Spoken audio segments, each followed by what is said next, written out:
আজকে আমি আপনাদের সাথে শেয়ার করব ফুলকপি রেজালা। সম্পূর্ণ নিরামিষ এই রেসিপিটি একবার হলেও ট্রাই করে খেয়ে দেখবেন বন্ধুরা, দুর্দান্ত হয় খেতে। আসুন দেখে নিন আজকের রেসিপি ফুলকপি রেজালা। ফুলকপি রেজালা বানানোর জন্যে আমি একটা মিডিয়াম সাইজের ফুলকপি নিয়েছি, নিয়ে বড় বড় করে টুকরো করে নিয়েছি। আর পিছনের ডাঁটিটা আমি কেটে কিছুটা বাদ দিয়েছি, দিয়ে আর একটু চেলা করে নিয়েছি যাতে তাড়াতাড়ি সিদ্ধ হয়ে যায়। দেখুন এইভাবে কেটে নিয়েছি। এবারে আমি জলে ভিজিয়ে রাখলাম ভালো করে, একটু 2 মিনিট ভিজিয়ে আমি ভালো করে ধুয়ে জল ঝরিয়ে নেব। এদিকে কড়াইতে আমি 3 কাপ জল দিয়েছি, দিয়ে কিছুটা নুন দিলাম, 1 চামচ মতো নুন দিলাম, দিয়ে আমি ফুলকপিগুলো একটু 2 থেকে 3 মিনিট একটু ভাপিয়ে নেব। মিডিয়াম ফ্লেমে ভাপিয়ে নেব, বেশি ভাপাবো না, একদম নরম হয়ে যাতে না যায়, অল্প একটু ভাপিয়ে নেব 2 থেকে 3 মিনিট। এদিকে গ্রেভির জন্য একটা পেস্ট বানিয়ে নেব। তার জন্য নিয়েছি 8টা গোটা কাজু, 1 চামচ পোস্ত, 1 চামচ তিল, সাদা তিল, 1 চামচ চারমগজ, একটা শুকনো লঙ্কা, একটা কাঁচা লঙ্কা, 1 ইঞ্চ আদা আর কিছুটা কিশমিশ, 1 টেবিল চামচ টক দই। আমি সব একসাথে পেস্ট বানিয়ে নেব। এখানে আমি একটা শুকনো লঙ্কা দিলাম, আর 2টো শুকনো লঙ্কা আমি ফোড়নে দেব। সম্পূর্ণ নিরামিষ এই রেসিপিটি একবার হলেও ট্রাই করবেন বন্ধুরা, ভীষণ ভীষণ ভালো হয় খেতে ভাত, রুটি, পরোটা সব কিছুর সাথেই ভীষণ ভালো লাগবে। এদিকে আমি ভাপিয়ে নিয়ে আমি জল ঝরিয়ে রেখেছিলাম ফুলকপিগুলো। এবারে আমি অল্প একটু কড়াইতে তেল দিয়ে ফুলকপিগুলো হালকা করে ভেজে নেব।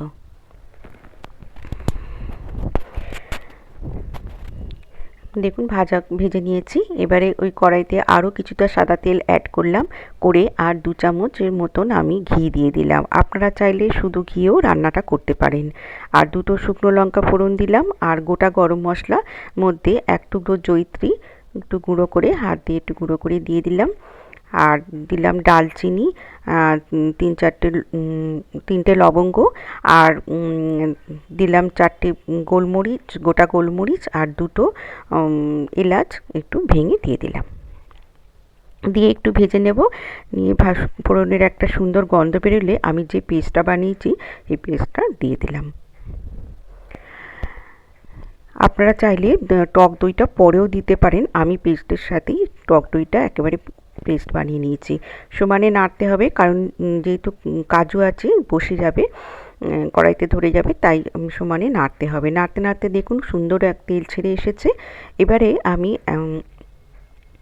দিয়ে দেব এর মধ্যে 1 চামচ চিনি দেব, আর দেব 1/2 টিস্পুন গরম মশলা গুঁড়ো, আর 1/2 টিস্পুন দিয়ে দিলাম কাশ্মীরি গুঁড়ো লঙ্কা। যেহেতু গুঁড়ো মশলা কিছুই পড়বে না এর মধ্যে, তাই আমি একটু রঙটা সুন্দর আসার জন্যে আমি কাশ্মীরি গুঁড়ো লঙ্কাটা দিলাম। এবারে দিয়ে দেব স্বাদ মতো নুন। আর কোনো মশলাই এর মধ্যে পড়বে না। এবারে সমান নাড়তে হবে, আর গ্রেভিটা সুন্দরভাবে কষিয়ে নিতে হবে। এবারে কষানো হয়ে গেছে, বেশ তেল ছেড়ে এসেছে সুন্দর। এবারে আমি কপিটা দিয়ে দিলাম, দিয়ে ভালো করে কপির সাথে মশলাটা কষিয়ে নেব। এবারে আমি 2 মিনিট লো ফ্লেমে একটু ঢাকা দিয়ে রাখবো। 2 মিনিট পরে দেখুন কপিটাও কি সুন্দরভাবে কষানো হয়ে গেছে, আর গ্রেভিটাও সুন্দর তেল ছেড়ে এসেছে। এদিকে আমি 1 কাপ গরম জল করে নিয়েছি। আমি মিক্সির মধ্যে যেটুকু পেস্ট ছিল মিক্সির মধ্যে দিয়ে জলটা ধুয়ে নিয়ে দিয়ে দিলাম। এই কাপের 1 কাপ গরম জল দিয়েছি। গরম জল দেবেন আপনারা, দিয়ে 5 মিনিট আমি ঢাকা দিয়ে রাখবো এক মিডিয়াম টু লো ফ্লেমে। 5 মিনিট পরে দেখুন রেডি হয়ে গেছে, কপিও সিদ্ধ হয়ে গেছে। এবারে আমি দিয়ে দিলাম অল্প একটু গোলাপ জল। রেজালা যেহেতু সেহেতু একটু গোলাপ জল আর কেওড়ার জল দিতে হবে 1/2 টিস্পুন করে। কেওড়ার জল আমি এখানে গোলাপ জলটা দিলাম, কেওড়ার জলটা আমার পছন্দ নয় বলে দিলাম না, আপনারা চাইলে দিতে পারেন। অসাধারণ খেতে হয় বন্ধুরা, একবার হলেও ট্রাই করবেন। আবার আসবো নতুন কোনো ভিডিও।